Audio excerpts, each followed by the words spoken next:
Teman-teman, matematika juga punya sejarah loh. Sejarah matematika itu menarik banget.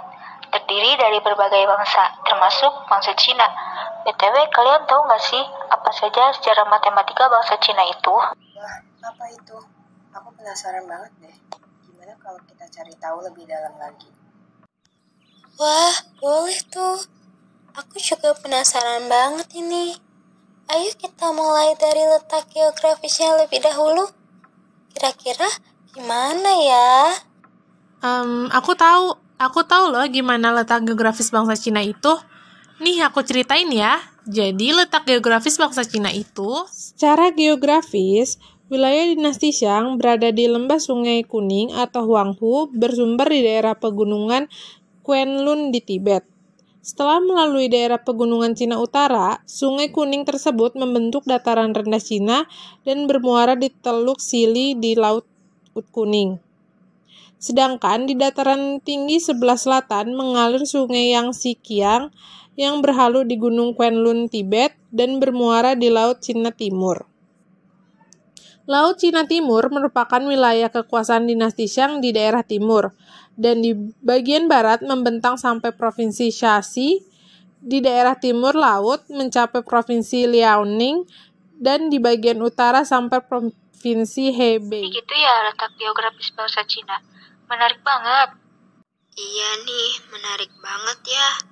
Tapi aku juga penasaran deh, gimana sejarah penemuan angka yang ditemukan bangsa Cina.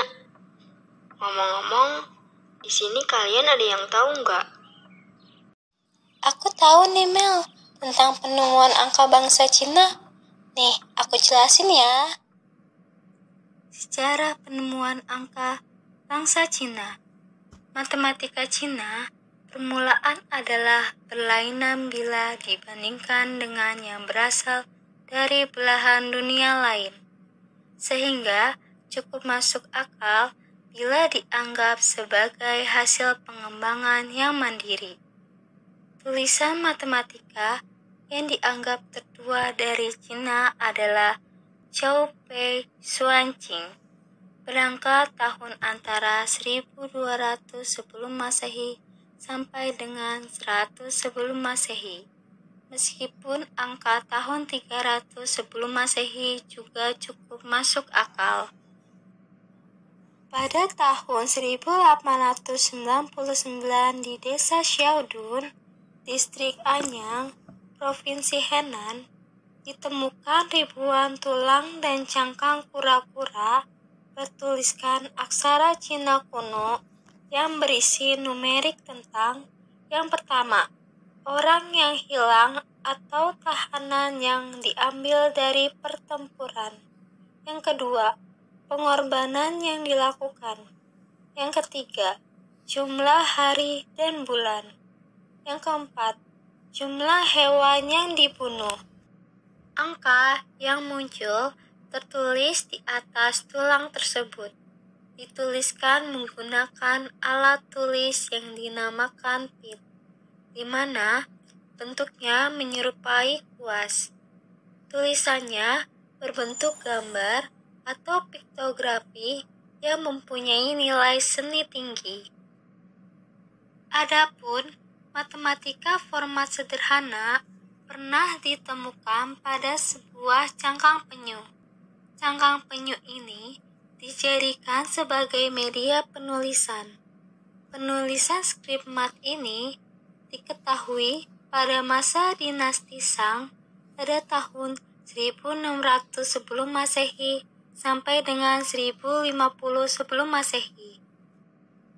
Salah satu skrip matematika yang dikenal yaitu I Ching.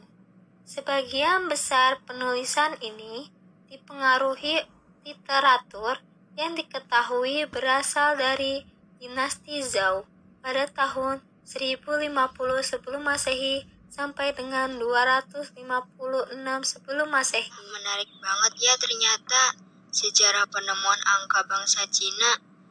Makasih ya Naf, udah dijelasin. Oke, sama-sama Amel. Oh iya, setelah angka ditemukan itu, kira-kira gimana ya sistem penulisan bilangannya? Oh, itu.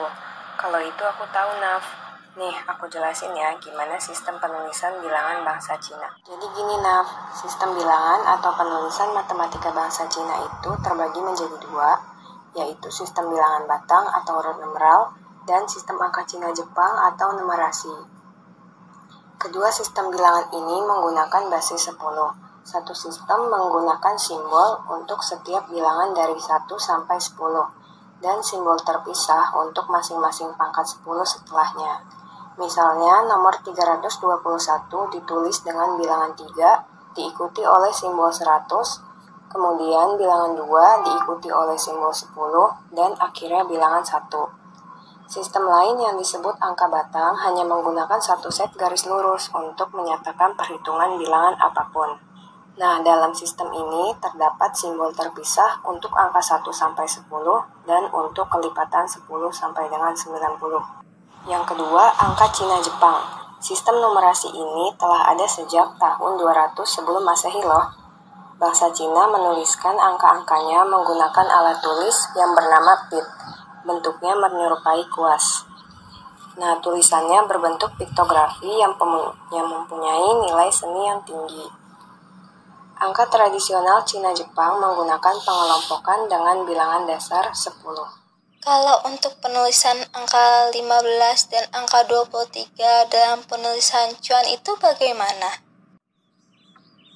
Jadi gini, Naf, aku kasih tahu ya cara menulis bilangan. Misalnya angka 15 dan 23.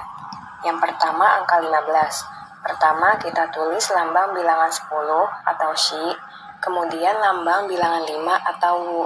Jadi angka 15 dibaca Shi Wu. Yang kedua 23. Kita tulis lambang bilangan 2 dan 10 dibaca Shi, dan lambang bilangan 3 San. Jadi 23 dibaca Shi-san. Oh, gitu ya sistemnya. Makasih Aulia atas penjelasannya. Oke, kembali kasih, Naf. Guys, kita dari tadi ngomongin sejarah matematika bangsa Cina. Ada sesuatu nih yang aku masih nggak ngerti. Wah, apa itu, Hil? Jadi aku masih kurang ngerti di bagian aritmatika bangsa Cina, Ken. Kamu tahu nggak? Oh, itu aku tahu dong, Hil. Jangan khawatir, aku bantu jawab ya.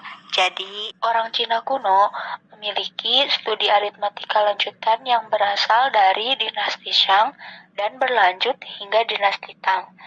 Orang Cina kuno menggunakan notasi posisi yang mirip dengan orang Yunani karena mereka juga kekurangan simbol untuk nol. Mereka memiliki satu set simbol untuk tempat satuan dan set kedua untuk puluhan. Untuk tempat simbol mereka didasarkan pada batang penghitung kuno. Bangsa Cina kuno menggunakan sistem posisional bilangan desimal atau sistem bilangan yang berbasis 10. Contohnya, 192 ditulis dengan angka 1 diikuti dengan ratusan, lalu ditambah 9 diikuti dengan angka puluhan, kemudian ditambah 2 diikuti dengan angka satuan. Contoh lain, misalkan angka 1568 ditulis dengan angka 1 diikuti dengan ribuan, lalu ditambah dengan 5 diikuti dengan angka ratusan, kemudian ditambah 6 diikuti dengan angka puluhan, lalu ditambah 8 diikuti dengan angka satuan. Wah, keren banget. Aku jadi ngerti sekarang. Makasih ya, Niken. Wah, syukur deh. Sama-sama, Hil. Oh iya guys, di balik penemuan-penemuan ini ada nggak sih tokoh-tokoh yang berperan? Oh iya, ada nggak ya? Ada dong pastinya.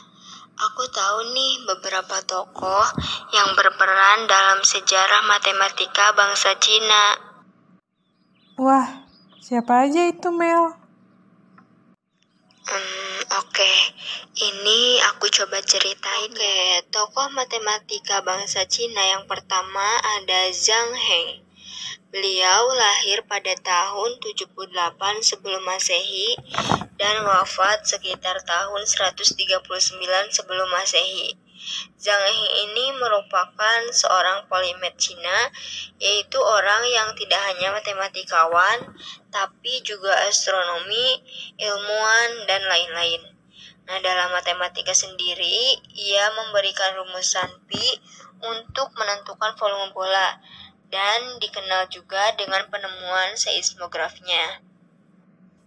Nah, selanjutnya tokoh yang kedua ada Liu Hui.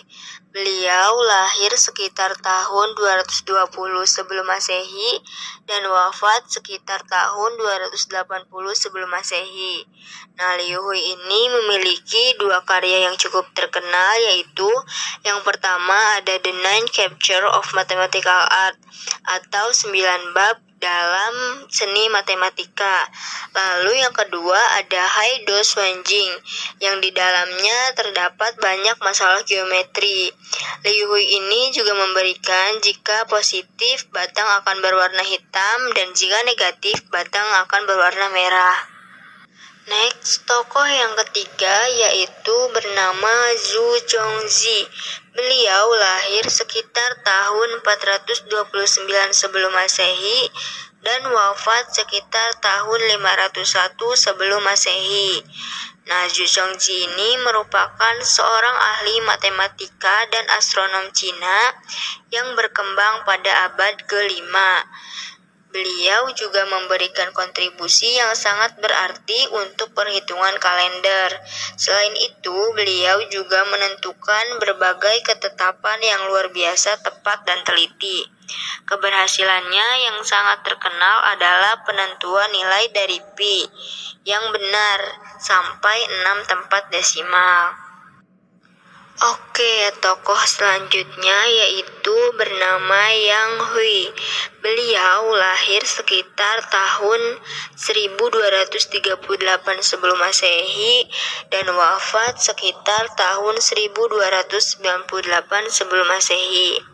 Yang Hui ini merupakan seorang matematikawan Cina yang menulis beberapa teks matematika yang luar biasa. Nah, teksnya itu berisi tentang solusi persamaan kuadrat, serta segitiga Pascal dan kuadrat ajaib.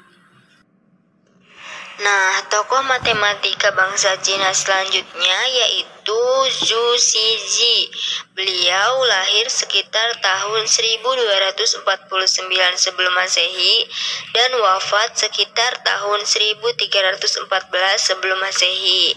Nah, Zhu Xiji ini memiliki dua bukunya yang terkenal, yaitu yang pertama ada Xuan Shu Qimei yang merupakan An Introduction to Mathematical Studies, diterbitkan sekitar tahun 1299 yang diperuntukkan untuk pemula.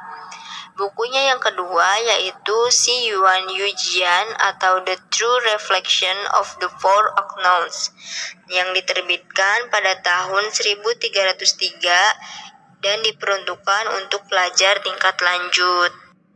Lalu tokoh selanjutnya ada Cheng Dawei.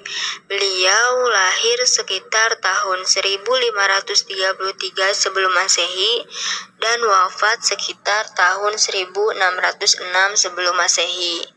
Cheng Dawei ini merupakan seorang matematikawan Cina yang menerbitkan Xuanfa Tongzhong atau Sumber Umum Metode Komputasi. Wah, keren banget ya mereka. Makasih Amel. Iya, sama-sama Hilda. Wah, aku seneng banget jadi tahu banyak tentang sejarah matematika bangsa Cina. Iya nih, sekarang kita jadi paham tentang letak geografis, sejarah penemuan angka, sistem penulisan bilangan, aritmatika, dan tokoh matematika bangsa Cina. Iya, makasih ya semua udah mau bertukar ilmu bersama. Iya, terima kasih untuk semuanya ya.